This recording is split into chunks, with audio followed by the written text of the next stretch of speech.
pertengahan Sya'ban, kita bisa dapati ada satu yang kualitasnya sahih, ada satu yang kualitasnya dhaif, dan selebihnya umumnya palsu. Selebihnya umumnya palsu. Saya ambil contoh yang palsu misalnya.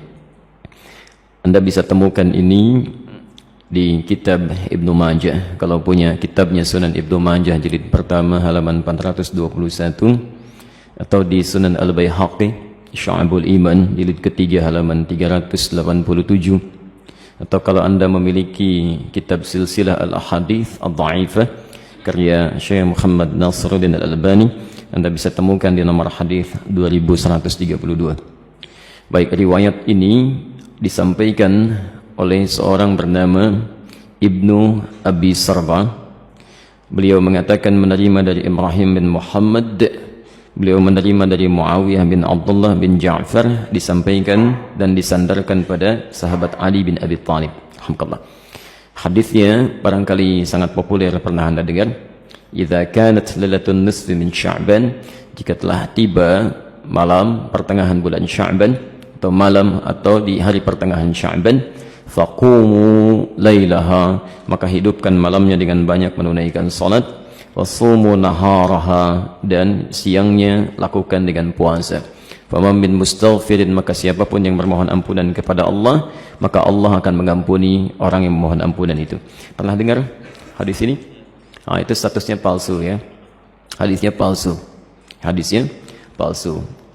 Cacat palsunya ada pada seorang bernama Ibnu Abi Sarbah, orang pertamanya. Ini dinilai oleh para ulama hadis sebagai orang yang sering memalsukan hadis.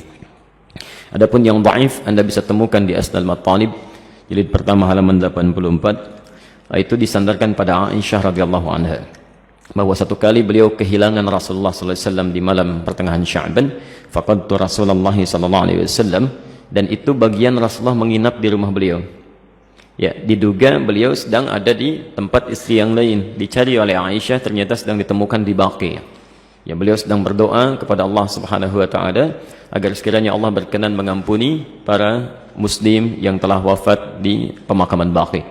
Ya, maka Rasulullah menyampaikan, kata oleh Aisyah, hari ini Allah mengamati kepada manusia dan mengampuni orang-orang memohonkan ampunan. Ini statusnya dhaif, tapi juga disahihkan oleh Syekh Muhammad Nasiruddin Al-Albani.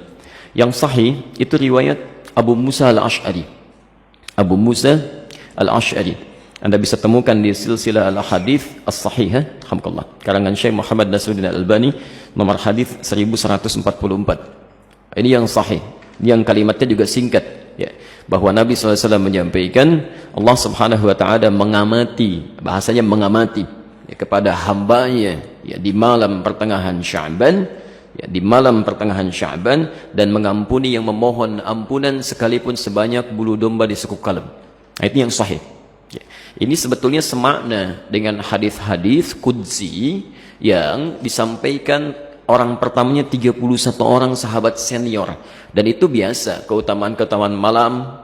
Misal yanzilu rabbuna tabaraka wa ta'ala, Allah kemudian ya menghamparkan rahmatnya ke langit dunia kepada hambanya setiap sepertiga malam.